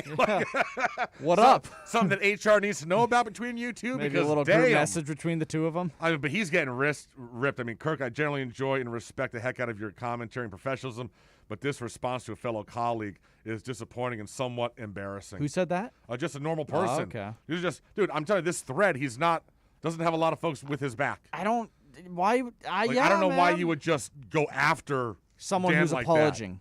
That. Yeah. Apologizing. And he tried to clarify it. He said, listen, so the NFL teams that told me that, I got 2 other folks now that are saying the complete opposite. So take what you will. For Kirk to Like he has to report what he's been told. Like I don't know. It's not his fault. Is this just because it's Ohio State and Kirk's Ohio I State? didn't even think about that. I mean, Kirk's an alum. Is this him? And listen, Kirk does a very good job of not being a homer for Ohio State, but is this maybe a situation where a little homerism's coming out? Oh, I didn't even think about that. You never know. That very well could be, but I was just thinking about Ohio State quarterbacks the last 2 minutes. Well, listen, I'll say this, and maybe it could be a situation where, listen, Kirk has heard more of this than the rest of us, because there's been a bunch of black quarterbacks at Ohio State that haven't done well at the next level. Mm-hmm. And maybe this has been something that's been going around in circles around Ohio State,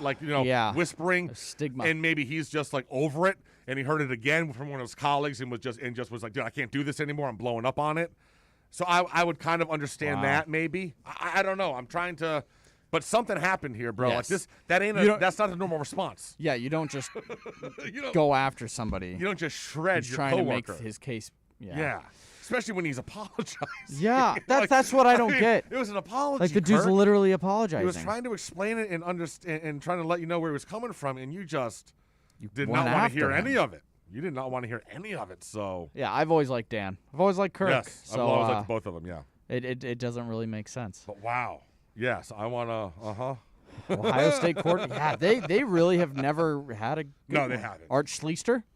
I don't him? even know who that is. He was like the #1 overall pick in 1981. Okay. From Ohio State. How'd that work out? He had a great career, I guess. He went to prison and he's banned from the NFL for gambling on games. Oh, damn. Yeah. Had never heard of the guy. Then you who's another one? I don't know. He just named off a bunch of them. They all sucked. Yeah. There was one in the 90s. Well, I guess didn't Hoyer? Yeah. I guess he's the best one, right? I mean, with all due respect.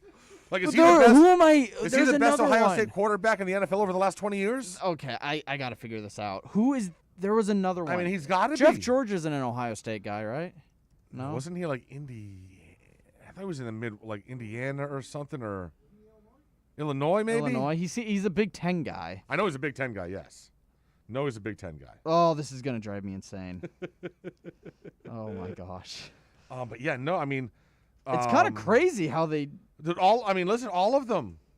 Oh wait, no, it was Bobby Hoyer. Where did Hoyer go? Kent Graham. That's what I was thinking of. I don't know why. Bobby Hoying, Joe Germain, Craig Krenzel. Yeah, Craig Krenzel, dude. Beat Miami. Haskins, Jones, Pryor. Troy Smith, a Heisman Troy Trophy. Smith, yep. Why did he only go in the 5th round? Terrell Pryor. Didn't he go to Baltimore? Yeah, Braxton Miller. Yeah, I mean, seriously. Dwayne Haskins. It's a who's who of disappointment. And Dwayne Haskins is the most recent And one. these are all guys that, for the most part, went undefeated against Michigan. Oh, yeah. But, yeah, when it comes to the NFL, all of them have been just absolute disappointments. I honestly can't. Google best NFL Ohio State quarterback, and that's who comes up? There's got to be one, right? There's got to be one. Probably back like in the 20s or 30s. Yeah. Best, Tom Tupa, but he was a punter. Tom Tupa. He was a punter. Wow. He played quarterback Mike for him? Tomczak? Oh, yeah, Mike Tomczak. There you go. Okay. Wow, Mike Tomczak could be the best. Play for the Bears. Sure. I don't know who that No, is. Mike Tomczak could be the best Ohio State quarterback. That is pretty bad. Yeah. Wow. I mean, he had a better For career than... For a school that has produced, like, incredible NFL talent. I'm going off the top of my head, my memory, which is obviously foggy because of the weed. But if I'm thinking of Mike Tomczak's NFL career, and then I'm thinking of Haskins, Jones, Pryor, Smith, Krenzel, Germain, or Hoying, I'm saying that it's Mike Tomczak, that he was the best. Like, not even close. Like, far and away the best. Which is so bad. Right, I know. Oh, my gosh. Like, that is so bad. Yeah.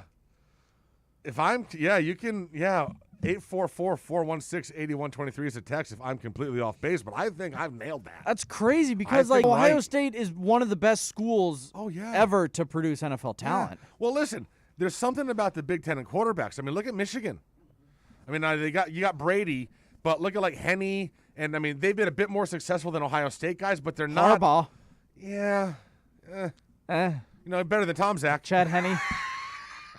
Hey, Henne's still playing. Yeah, man. Backing up Pat Mahomes, He had a few good years with the Dolphins. He had a couple years with the Jacksonville. Now he's backing up Pat Mahomes, best job in football. Got a playoff win. Yeah, Didn't sure, he? Or sure, a final sure. regular season or something. You know, yeah. Miami needs to get a quarterback draft. That's been a minute since we've had a Kane. When is the last time? Yeah, who's the last Miami quarterback to get drafted? Kaya. Did he get? He was like a 4th-round pick. Was it a 4? Okay. By the Lions or the Colts? The Lions. Okay. Lions, yes. But before him, it'd have to be Dorsey. Ken? Was it Ken? Like in the 6th round or something? By the Niners? I think it may have been. I mean, Kyle Wright didn't. Robert Marv didn't. Stephen Morris didn't. Stephen Morris didn't. Malik Rozier didn't. Nope. I mean, yeah. Oof. It's been rough. The last good one was Kelly. Yeah, but he was more baseball. No, Jim. Oh. Not Kenny Kelly. I thought you'd meant Kenny Kelly. No, it can't be Jim. No, dude, Walsh, Toretta. What did Gino do in the NFL? Testaverde. Oh, yeah, Vinny played for like 40 years. Yeah. Jim Kelly. All right, the last good one. I guess Yeah. Vinny was good. But Walsh had a decent was in for a few years. He was in there for a few years. Steve? He was more of a backup, but he had a career.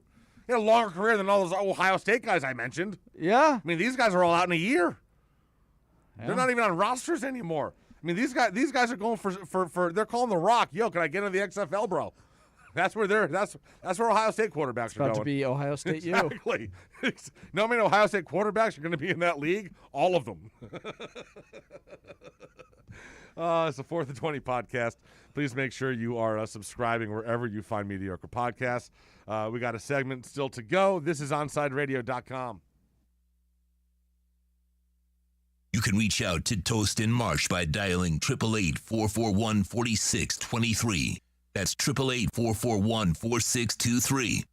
Hey, it's Big O for EJD Construction, your custom home builder, additions and home remodeling. Our lives have changed. We're making our homes more of an oasis. Call the right place. Call the right people. Eric at EJD Construction for over 16 years. A-rated member of Angie's List and the Better Business Bureau. 305-433-4843. That's 305-433-4843 for EJDConstruction.com. With Make-A-Wish, the impossible becomes possible. A girl battling cancer can become a race car driver battling the course. The boy showing all the nurses his fire trucks can take the helm of a real one. Wishes can give kids with critical illnesses the strength to keep fighting, get better, and grow up. Where there's a wish, there's a way. Wishes need you. Visit Make-A-Wish at wish.org. Now streaming online. Onside Radio, the only choice for the South Florida sports fan. She's kind of a big deal. Some people like to say it's only because of how she looks. She sticks her tongue out a lot. But there's just something about her that makes people do crazy things, like get tattoos of her face, or wait in line for hours just to say hi. Lil Bub is a 2-year-old cat, an Instagram celebrity with a following bigger than some 90s television stars. And it all started because she was adopted. You can't buy a best friend like Lil Bub, but you can adopt one. Help us save them all at bestfriends.org. I'm Ryan Seacrest. First responders are people who stand for a greater purpose. They will be there for you when nobody else is, to help you, your family, your community. This is their selfless promise. This is their sworn duty to protect, to serve, to help. They put themselves in harm's way for us. They come to the rescue at times when we need them most. First responders are making enormous personal sacrifices to keep showing up for us and fighting the good fight. Nearly 70% of all firefighters are volunteers. That means when they get injured or quarantined, they may not have a way to pay their rent or keep their family safe and fed. No matter who you are or where you live, when you call 911 and ask for help, first responders show up. Now, let's show up for the people who show up for us every day and every night. Go to firstrcf.org and make a difference today. Keeping you informed in the world of sports.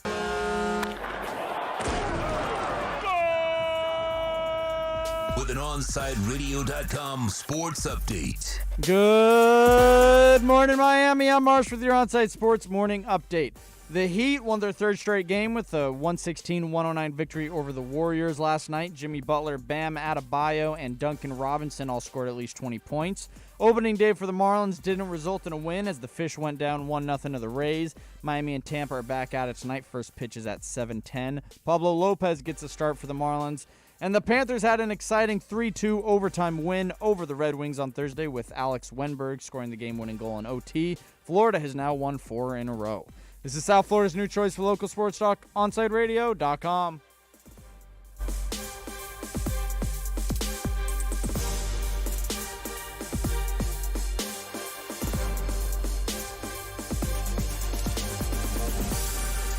Welcome back to 4th and 20 with Toast and Marsh. To reach out to the boys, send a text to 844-416-8123. That's 844-416-8123. Here's Toast and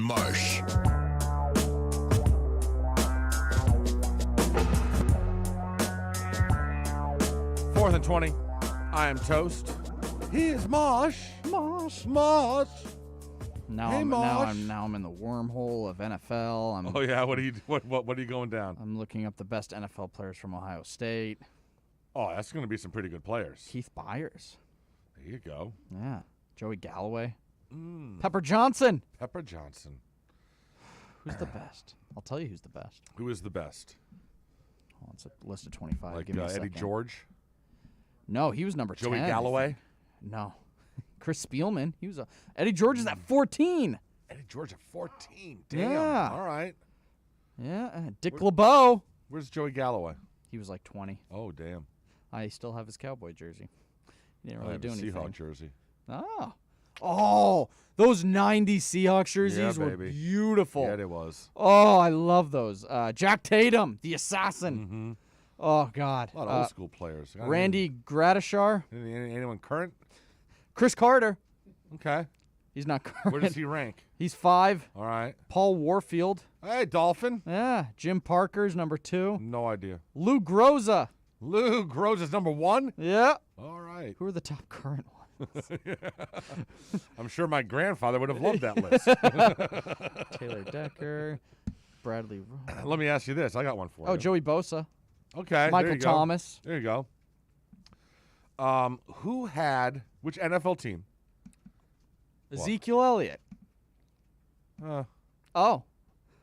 Which NFL team had the best defense in the last decade? I have 4 options, or maybe it's other. I think it's just one. 2015 Broncos. Or 2013 Seahawks. 2013 Seahawks. 2018 Bears. Or 2011 Giants. I'm going with the 2013 Seahawks. Yeah, I mean, they gave up 14 points per game. I don't know why I know that off the top of my head. It's pretty impressive. You like that? and just what they did. And if you hold that offense, the Broncos offense, to 8 points in the Super Bowl. And you murdered them, too. You destroyed them. Absolutely destroyed Just them. that secondary with Sherman and Chancellor and the other Boom. guys. Legion of Boom. Earl Thomas. It was incredible. Bobby Wagner looked. He is one of the biggest. He is a massive human being. Bobby Wagner's huge. He is. He looks huge. giant on the field. He is a big boy. He is. Who's the other linebacker, number 53 on that team? He scored in the Super Bowl. Oh, yeah, KJ Wright. Yeah. And who was the other linebacker on that squad? Oh, I forget. Who's the guy that ended up going to Oakland, I believe? Who was on the defensive line? Bruce, whatever. Bruce Smith. No, not Bruce Smith. Jesus. Bruce Irvin. Ah. Bruce Irvin was on that team. That was a good team. It was a damn good team. Listen, that was what you can do when you have a quarterback on a third-round rookie contract. They could spend all that money on the defense for 4 years, and they did. Should have had 2 Super Bowls out of it. Only got 1. And they only went to 2 Super Bowls. That's so crazy. Well, to after me. the second one, then they all fell apart. The defense then got pissed because they didn't win that second one. And Richard Sherman turned into just the biggest prima donna bitch in the sideline. Well, it was he awful. already wasn't. But well, but he just went over. He jumped the shark at that point. Do you was that loss to the Patriots your most crushing loss as a sports fan? No. No? No. Okay. Because they had won it the year before. Okay. And so I've seen my team win a Super Bowl. I would say my most crushing loss, it's still a tie. It is a tie from like 8-year-old me in 1986 with the ball going through Buckner's legs, and it's that goddamn BS pass interference call against Ohio State in 2002. Well, but wouldn't us winning the championship in 01 No. Just because the way we lost. I was already celebrating, bro. Myself, Roe, and Scoop were hugging, jumping up and down. Yay, we won again, we won again. And then all of a sudden, one of our wives opened their mouths. Guys, you should look at the TV. That was the first game. And then sadness and vulgarities. And we wanted to drive to that stupid-ass secondary official's house and light it on fire. Joey Porter, what's his name? Not Joey Porter. Terry Porter. Terry Porter. Oh, my God. So the way that you lucky, described bro, that you didn't live in Plantation, Terry Porter, because I would have done things to your house. The way that you just described 86 when you were 8, that was me watching the Fiesta Bowl. That was the first game I ever remember I remember watching with my dad. He was jumping up and down, and then he was like, "What?" Yeah, dude, I cried myself to sleep after 86. I cried myself to sleep after Buckner. That's how I was in the Fiesta Bowl. Oh. It was awful. Worse than that. Game 7 against the Pistons, I bawled like a baby. Oh, damn, okay. Game 6 against the Mavericks. Mm-hmm. That was just, dude, that Mavericks series, the first one, the first one with the big three, was the most frustrating thing.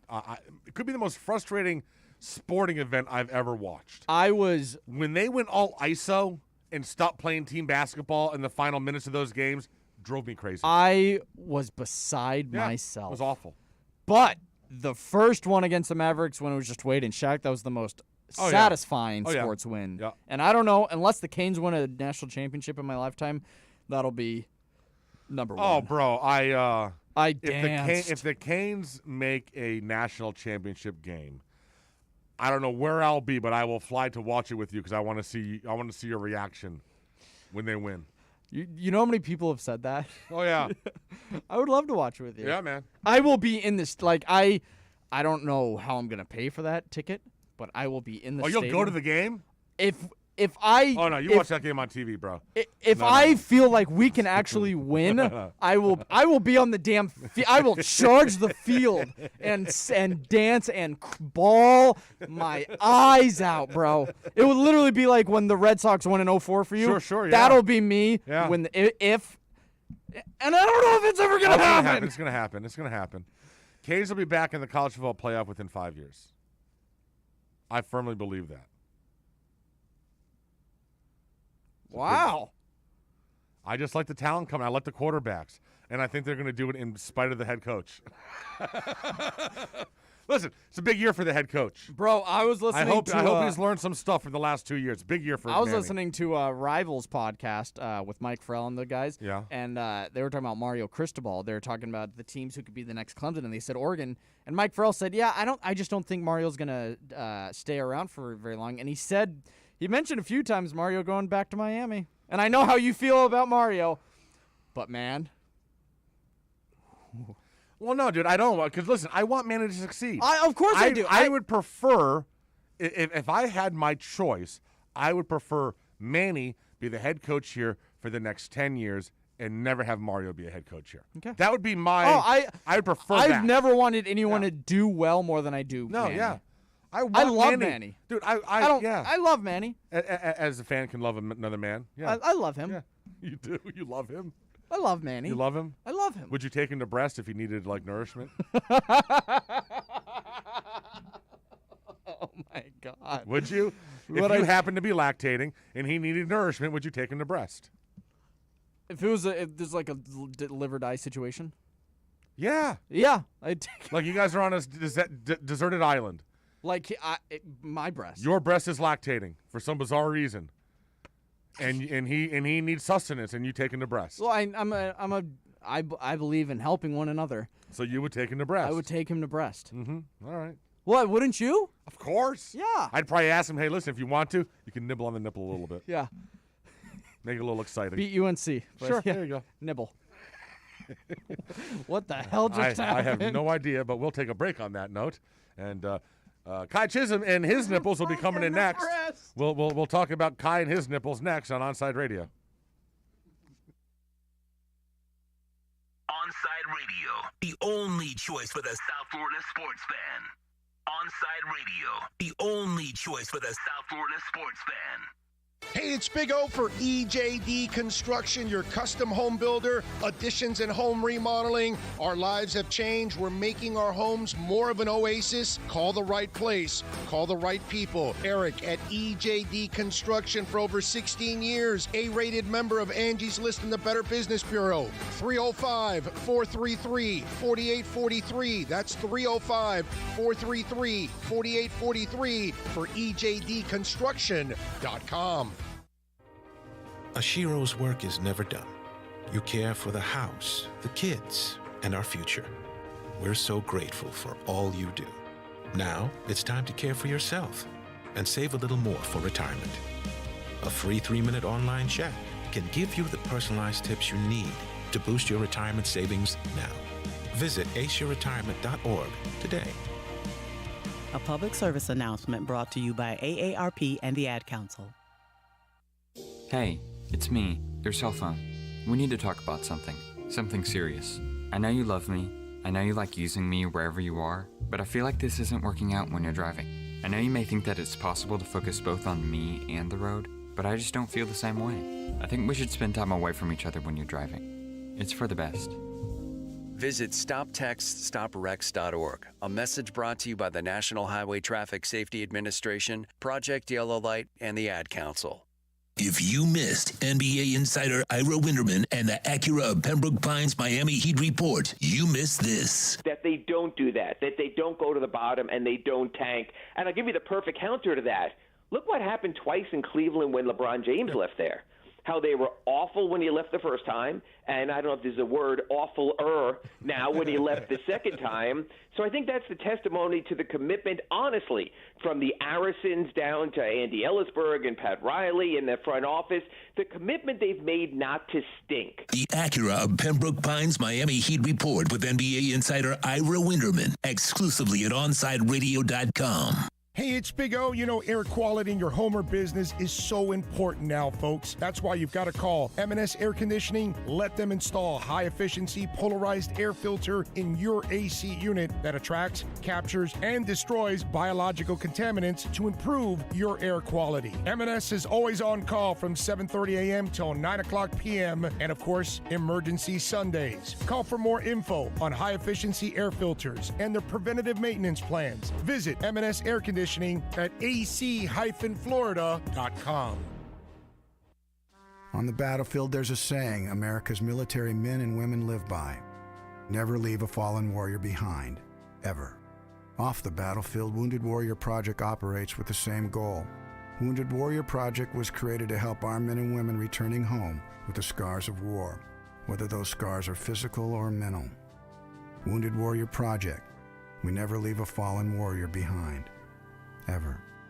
Learn more about what we do at woundedwarriorproject.org.